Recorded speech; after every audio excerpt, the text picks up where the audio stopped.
Evan, ngayong gabi nga, no, ramdam na ramdam natin yung buhay nitong isla ng Boracay, no, sa dami ng mga activities, no, na mga night happenings, no, kaliwat kanan, particular dito sa White Beach. Indikasyon nito, no, na unti-unti na dumaragsa yung mga turista at naramdaman natin ito simula pa kahapon hanggang kaninang umaga buong maghapon.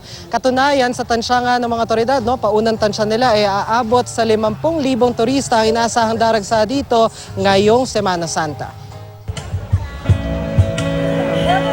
Mula kagabi linggo ng palaspas, ramdam sa White Beach sa Boracay ang buhos ng mga turista na narito para mag-relax. Pagsapit ng liwanag, sunod-sunod pa ang dating ng mga turista mula Kalibo at Katiklan. So, natumalan eh. Oh, mamaya na. Kasama rito ang pamilya ni Ruby.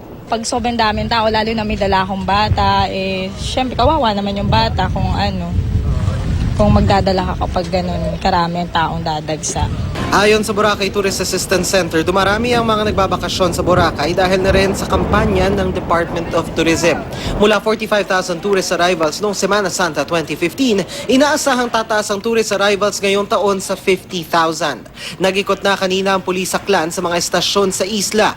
Payo ng pulisya sa mga turista, mag-book na ng mga ride tulad ng parasailing, scuba diving at banana boat, lalo't may ilang reklamo ng panluloko umano. Ang nangyayari, may pupunta na nangungumisyon na magpapakita ng mga rates ng mga water sports. Then papatungan nila ito. Then sasabihin na mag-down po kayo muna ma'am para tuloy na po yung yung rides nyo. Then yung gagawin naman ng turista without knowing, magda-down ng kalahati sa total amount ng rides.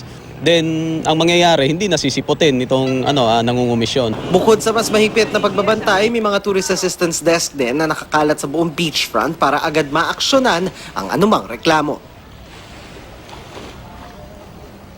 At Ivan, para sa mga bisita ng isla, no, ay yung mga nandito man o yung mga papunta pa lang dito, may ilang mga paalala, no, ang mga lokal at lokal na pamahalaan dito sa Boracay. Isa dyan, no, yung simula alas 6 ng umaga nitong Biyernes Santo hanggang alas 6 ng umaga, Sabado de Gloria, bawal magpatugtog ng anumang malakas bilang respeto na rin, no, sa Semana Santa. At para dun sa mga turista na nandito ay pakatandaan lang na bawal po ang paninigarilyo, pagdadala ng anumang bote at alagang hayop dito sa beachfront. Yan muna latest. Balik sa Evan. Dano, gaano kahanda ang Boracay ngayong taon sa inaasahan dagsa ng mga turista? Ivan, dun sa ating pakikipag-usap dun sa Boracay Tourist Assistance Center, basically parang parang coalition ito ng samot-sari mga ahensya ng gobyerno, kasama na yung police all the way up to Philippine Red Cross. Pinaghandaan na raw nila ang lahat ng posibleng sitwasyon at isa na raw dun sa kanilang mga paghahanda, no, bukod dun sa pagroronda, isa dun nasaksihan natin kanina, meron na rin mga nakatalaga na tourist assistance centers. Bale, 17 yan in strategic areas, particular dito sa perimeter ng White Beach at iba pang mga beach dito sa isla ng Boracay. Yan ay para agad marespondehan o agad maaksyonan ang anumang reklamo o anumang problema siguro nakakaharapin hindi lang ng mga turista kundi pati na rin ng mga lokal dahil inaasahan nga nila yung bugso ng tao. At dito sa beachfront, no, halimbawa para dun sa mga lumalangoy at round the clock na rin yung pagbabantay ng mga lifeguard para maiwasan ang anumang aberya. Ivan. Maraming salamat. Enjoy. Dano Tingkungko.